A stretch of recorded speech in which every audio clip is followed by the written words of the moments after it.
Baik, selamat pagi anak-anak. Ya, sekarang kita berjumpa lagi di mata pelajaran sosiologi. Apa kabar kalian semua? Sehat? Sehat. Ya, coba dilihat dulu di sekeliling bangku, apakah ada sampah. Coba dilihat itu, di bawah itu ada sampah, kayaknya ada. Tidak ada, kosong. Oh ya. Ya, dan antara teman-teman kalian apakah ada yang tidak masuk? Tidak ada, masuk semua. Nihil. Ya, baik, jika begitu. Oke, baik, sebelum kita memulai pelajaran, alangkah lebih baiknya kita mulai dengan berdoa dulu. Berdoa menurut kepercayaan masing-masing. Berdoa, Pak, mulai. Berdoa dimulai. Berdoa selesai. Baik, pada kali ini kita memiliki tujuan pembelajaran, yaitu memahami pengertian, ciri, dan objek kajian serta ruang lingkup sosiologi untuk mengkaji gejala sosial di masyarakat. Ya, pertama-tama kalian semua sudah ada yang punya buku ini? Yang kemarin pada minggu lalu Bapak sampaikan kepada kalian. Sudah semua punya. Oh ya, baik, jika begitu. Apakah di antara kalian sudah ada yang belajar mengenai buku ini tentang gejala sosial begitu atau pengertian sosiologi? Bagaimana? Apakah ada yang sudah belajar atau belum? Ada baru sedikit yang belajar. Oh ya, baguslah jika begitu. Ya, mari pertama-tama kita masuk ke materi gejala sosial. Gejala sosial merupakan suatu bentuk kegiatan yang ditimbulkan oleh individu dengan individu lainnya yang menghasilkan gejala sosial yang berbentuk positif ataupun negatif. Gejala sosial negatif adalah contohnya kekerasan remaja seperti tawuran, seks bebas, minum-minuman keras, dan hal lain-lainnya. Lalu gejala sosial yang bersifat positif adalah tentang seperti gotong royong, saling membantu, menolong nenek jika ingin menyeberang, membuang sampah pada tempatnya, bakti sosial, dan lain-lain. Apakah ada yang ingin ditanyakan tentang gejala sosial? Sepertinya tidak, Pak. Ya, baik. Ya, mari kita masuk ke pengertian sosiologi. Pengertian sosiologi di sini, sosiologi berasal dari dua kata, yaitu sosius dan logos. Sosius yang artinya masyarakat dan logos artinya ilmu. Jadi, sosiologi adalah ilmu yang mempelajari tentang masyarakat. Apakah di antara kalian sudah ada yang mempelajari tentang masyarakat selain sosiologi ini? Tolong yang sudah belajar tolong angkat tangan. Belum ada. Oh, belum ada. Ya, baik, jika begitu mari kita bahas sama-sama. Sosiologi memiliki bapak sosiologi yang sangat terkenal, yaitu Auguste Comte. Auguste Comte lahir pada tahun 1789 Masehi dan meninggal pada tahun 1857 Masehi. Jejak Auguste Comte sebelumnya memang sudah pernah ada tokoh sosiologi sebelum Auguste Comte, namanya Ibnu Khaldun. Ibnu Khaldun tetapi berbeda dengan tokoh-tokoh yang ada. Ibnu Khaldun berasal dari Arab, tapi di buku ini Bapak lihat tidak ada sejarahnya tokoh Ibnu Khaldun. Yang ada hanya Auguste Comte, Karl Marx, dan Herbert Spencer serta Emil Durkheim. Oh, ada lagi Max Weber.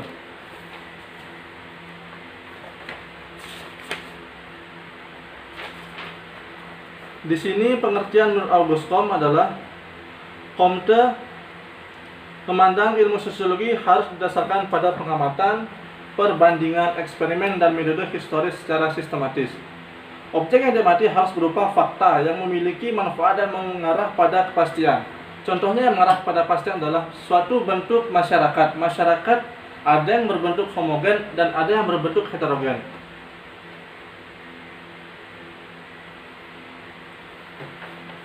Selanjutnya di sini menurut Karl Marx, pemikiran Karl Marx tentang sosiologi dilatar belakangi oleh perubahan sosial yang melanda Eropa Barat sebagai dampak dari adanya revolusi industri dan revolusi politik.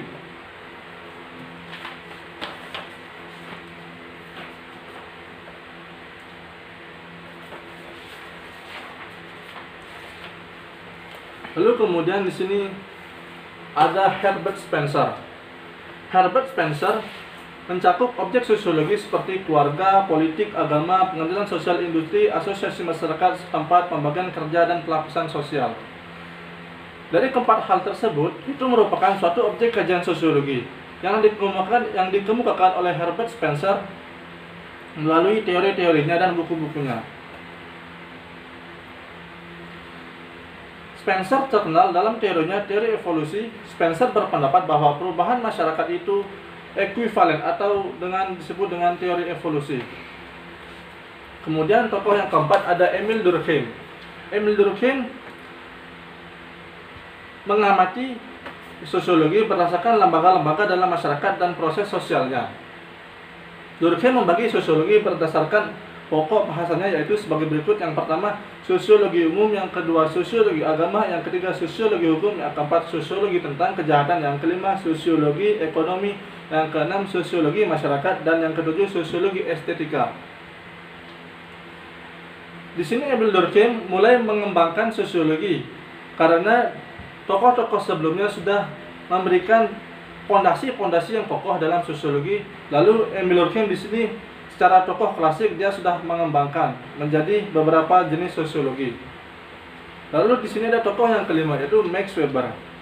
Menurut Weber, sosiologi sebagai ilmu yang berusaha memberikan pengertian-pengertian mengenai perilaku manusia dan menelaah sebab-sebab terjadinya interaksi sosial. Karya Weber tentang perkembangan sosiologi mencakup analisis tentang wewenang, birokrasi, sosiologi agama, organisasi ekonomi, dan sebagainya.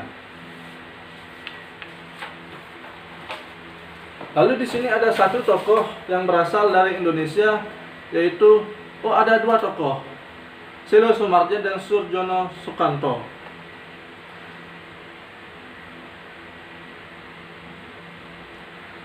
Nah, Selo Soemardjan merupakan salah satu bapak tokoh sosiologi yang berasal dari Indonesia.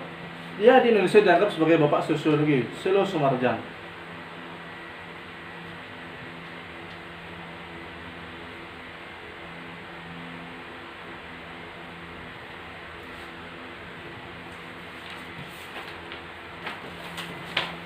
Lalu untuk tentang pengertian sosiologi, apakah di antara kalian ada yang masih dibingungkan?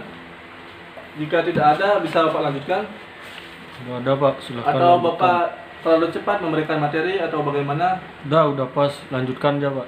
Oke, baik. Selanjutnya kita akan memasuki di materi ciri-ciri dan hakikat sosiologi.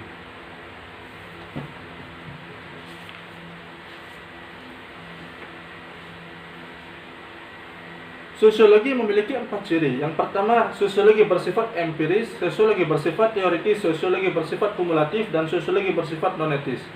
Yang pertama, sosiologi bersifat empiris, yaitu sosiologi berdasarkan pada kenyataan yang dilakukan berdasarkan hasil observasi terhadap kenyataan dan akal sehat serta hasilnya yang bersifat spekulatif.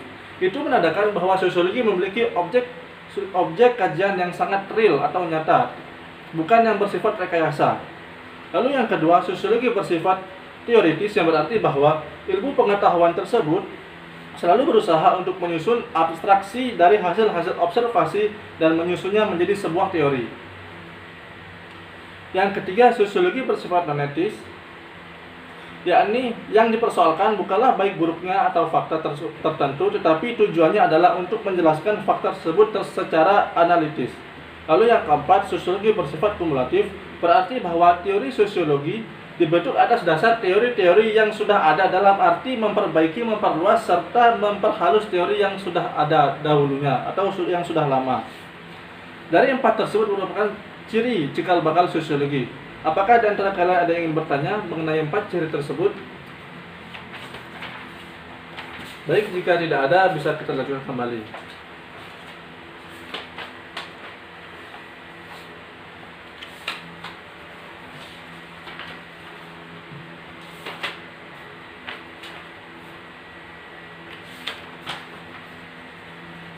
Objek kajian sosiologi kan tadi di saat kita membahas materi sudah kita bahas.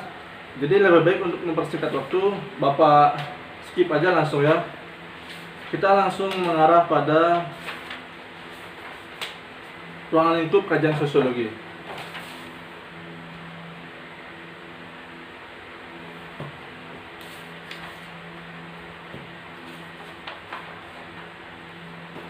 Ilmu sosiologi merupakan ilmu yang sangat luas.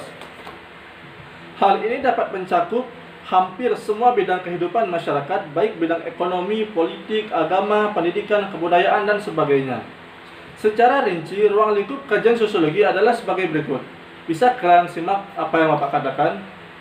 Yang pertama, ekonomi beserta kegiatan usahanya. Kegiatan tersebut mencakup produksi, distribusi, dan sumber-sumber kekayaan alam. Yang kedua adalah masalah manajemen, yaitu pihak-pihak yang membuat kajian berkaitan dengan apa yang dialami warganya. Lalu yang ketiga, persoalan sejarah, yaitu berhubungan dengan catatan kronologis, misalnya usaha kegiatan manusia beserta prestasinya yang tercatat.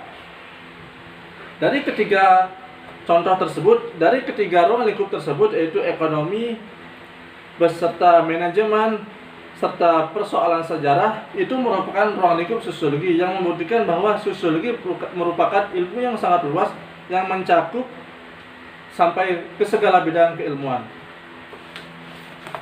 Dan yang terakhir, materi terakhir yaitu kegunaan sosiologi di masyarakat. Nah, di sini hasilnya yang kita dapat dari mempelajari sosiologi adalah kita mampu memprediksi apakah gejala sosial itu bersifat positif atau negatif, serta kita mampu memprediksi tentang hal-hal yang terjadi di masyarakat, apakah itu termasuk dalam konsep besar sosiologi atau tidak. Seperti halnya begini. Nah, di sini kalian semua kan berkelompok, satu kelas berisi sekitar 25 orang. Nah, kalian ini di sini jika ada satu teman kalian yang kesusahan, kalian harus membantunya, dan itu merupakan salah satu contoh gejala sosial yang bersifat kekeluargaan. Lalu yang kedua, di sini misalkan di sekolah kita Man 1 Jembrana ini, di saat kita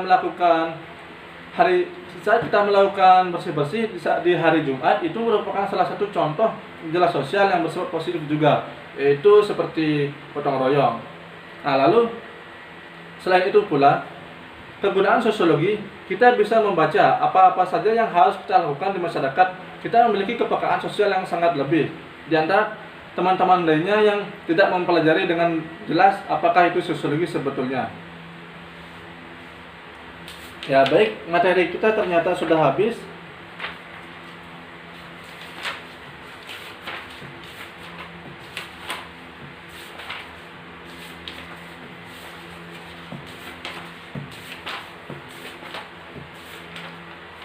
Saatnya Bapak memberikan kalian tugas. Ya, berdasarkan materi yang sudah Bapak jelaskan, terdapat 5 materi. Yang pertama, sejarah dan tokoh sosiologi yang telah Bapak jelaskan tadi. Yang kedua, pengertian sosiologi yang telah Bapak jelaskan tadi. Yang keempat, ciri dan hakikat sosiologi yang telah Bapak jelaskan tadi. Dan yang kelima, ruang lingkup kajian sosiologi serta kegunaannya. Nah, tolong di antara kalian, catat tentang hal-hal yang berkaitan dengan sosiologi. Sebelumnya Bapak bagi kalian dulu kan sebagai 5 kelompok. Berdasarkan materi-materi tersebut nanti Bapak undi sendiri.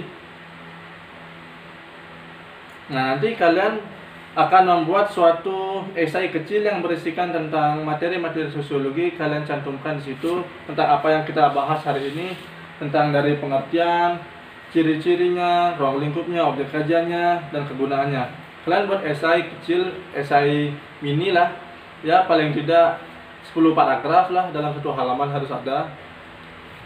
Sekalian kalian juga menggunakan konsep-konsep dasar sosiologi, kalian bisa lihat di buku. Ya, baik, bisa kita mulai ya untuk pembuatan kelompoknya. Ya, di meja ini kelompok 1, meja ini kelompok 2, meja ini kelompok 3, meja ini kelompok 4, yang meja paling pojok kelompok 5. Baik, dari meja paling kanan pengertian sosiologi, yang meja berikutnya sejarah dan tokoh sosiologi, yang berikutnya ciri dan hakikat sosiologi, yang berikutnya ruang lingkup sosiologi, dan yang terakhir kegunaan sosiologi. Ya, baik, apakah kalian sudah selesai mengerjakan tugas? Sudah, Pak. Ya, baik, jika begitu saya lihat waktu kurang 10 menit. Lebih baik tugasnya kalian kumpul saja ke Bapak sekarang atau nanti di ruang guru jika masih ada yang belum selesai menulis. Lalu untuk lebih lanjutnya, sekarang kita simpulkan saja hasil materi yang telah kita bahas. Apakah di antara kalian ada yang ingin menyimpulkan atau tidak? Tidak ada. Ya, baik, jika tidak ada, di sini Bapak saja yang menyimpulkan materi kita pada hari ini. Yang pertama, kita telah membahas tentang gejala sosial dan konsep-konsep dasar sosiologi untuk mengkaji gejala sosial di masyarakat. Baik, gejala sosial adalah seperti yang telah Bapak jelaskan tadi, suatu bentuk hasil interaksi dari individu satu dengan individu lainnya yang menimbulkan suatu gejala yang berada di masyarakat, yang kemudian itu timbul, yang kemudian ada yang bersifat positif dan ada yang bersifat negatif. Lalu kita juga telah mempelajari tentang ciri-ciri sosiologi yang ada 4, yaitu ada sosiologi bersifat empiris, sosiologi bersifat magnetis, sosiologi bersifat kumulatif, dan sosiologi yang bersifat teoritis.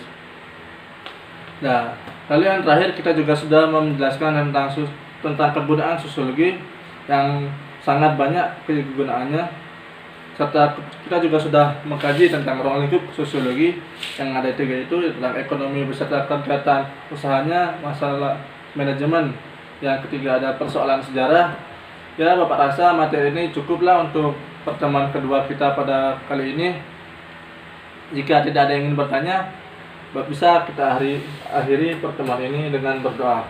Berdoa menurut kepercayaan masing-masing, berdoa dimulai.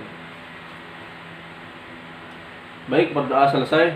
Terima kasih atas waktunya dan selamat siang. Siang, Pak.